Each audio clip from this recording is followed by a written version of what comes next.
10th class वालों बेटा ये गलती एग्जाम में नहीं करके आना है, नहीं तो आपने पूरे क्वेश्चन को अच्छे से किया है फिर भी आपके मार्क्स कट जाएंगे। देखो एक क्वेश्चन के थ्रू हम समझते हैं। If 4 and 3 are the sum and the product of the zeros of a quadratic polynomial then find it. मतलब आपको सम क्या दिया हुआ है जीरोस का 4 एंड प्रोडक्ट क्या दिया हुआ है 3। आपको क्या बताना है, वैसा एक पॉलिनोमियल बताना है। बच्चे क्या कॉमनली मिस्टेक कर रहे हैं यहाँ पे, जो कि आपको नहीं करना है, नहीं तो आपके मार्क्स कट जाएंगे। आपको सबको पता है कि फॉर्मूला क्या होता है, x square minus sum of the roots x plus यहाँ पे product of the roots equal to 0। अब देखो 0 जब हम करते हैं ना तो ये क्वाड्रेटिक इक्वेशन आता है। बच्चे यहीं पे गलती कर देते हैं।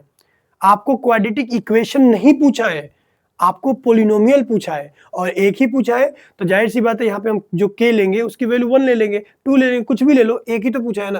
तो देखो अब हम क्या करेंगे, यहाँ पे x square minus sum of the roots क्या दिया हुआ है 4, तो यहाँ पे हमने 4 रखा तो x square minus 4x plus product क्या दिया हुआ है 3, तो यहाँ पे क्या रख दिया 3 इक्वल टू 0। अगर कुछ अपॉन में होता तो उसे हम मल्टीप्लाई करके उधर तो 0 हो जाता, मल्टीप्लाई करके ऊपर ले सकते थे, ठीक है। अब यहां तक करके नहीं छोड़ना है, बच्चे क्या कर रहे हैं यहीं तक करके छोड़ दे रहे हैं। ये क्वाड्रेटिक इक्वेशन है, ये पूरा का पूरा पॉलिनोमियल नहीं है।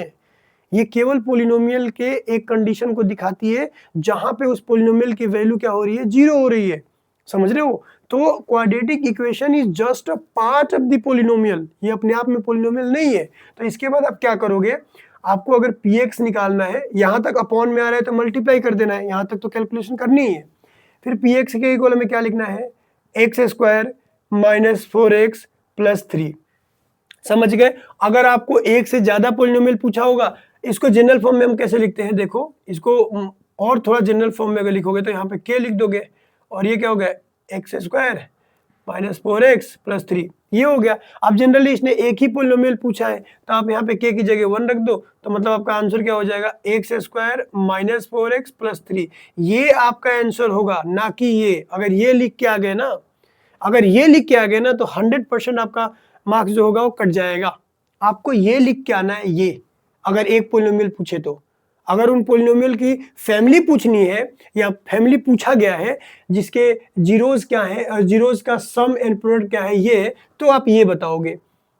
ये फैमिली है उन सभी पॉलिनोमियल्स का जिनके जिनके जीरोस का सम तो क्या है 4 है और उनके जीरोस का प्रोडक्ट क्या है वो 3 है, तब ये बात लिख के आनी है और इसको नीचे लिख सकते हो। लेकिन अगर केवल एक ही पॉलिनोमियल पूछा है ना बेटा, तो यहीं तक करके आना है, यहां से थोड़ा सा आगे बढ़ना है, इसके लिए आपके मार्क्स कट जाएंगे। आपको सब कुछ याद है फिर भी आपके मार्क्स कट जाएंगे।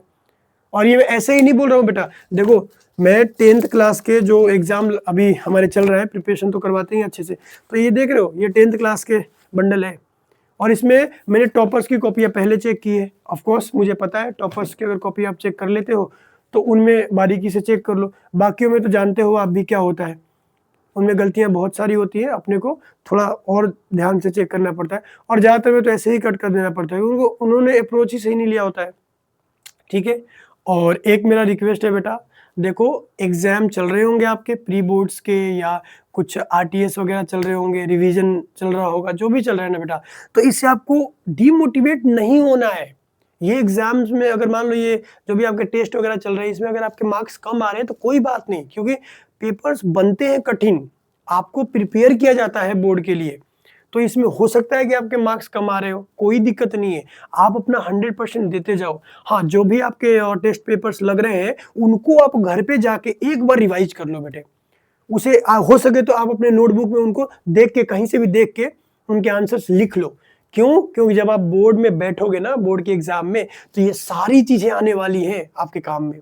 आपने आंसर्स लिखा, देखो आपको हम टेस्ट इसलिए तो लेते हैं ना कि आपके पास क्वेश्चन चले जाए भाई, एक एक फॉर्मेट पे क्वेश्चंस बना बना के दिए जाते हैं।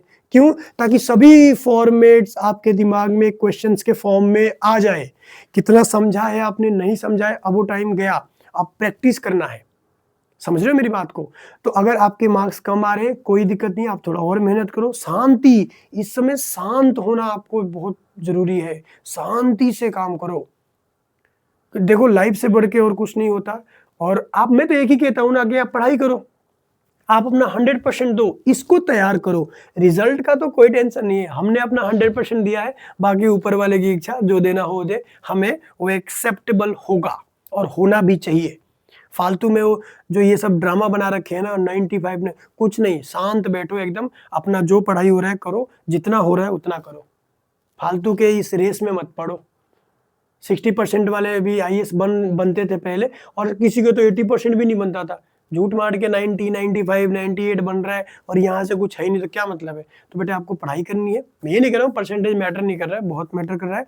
आजकल के दुनिया में जानते हो सोशल प्रेशर होता है ना, सोसाइटी का प्रेशर है आपके ऊपर, मैं समझता हूँ बेटे, इसीलिए मैं कह रहा हूँ। तो ठीक है, बिल्कुल टेंशन नहीं लेना, मजे लेके पढ़ना है, पढ़ाई के मजे लेने हैं, ठीक है। लाइफ कुछ दिनों की मिली है, मजे लेना है पढ़ाई के, एकदम हंसते खेलते पढ़ो, कोई टेंशन नहीं लेना। क्योंकि मैंने बच्चों के आंसर्स देखे हैं, एकदम हेजिटेट होके आंसर्स लिख रहे हैं, नहीं, अपने को नॉर्मल होके आंसर्स लिखने हैं, ठीक है। Thanks for watching, will meet in next video with something interesting.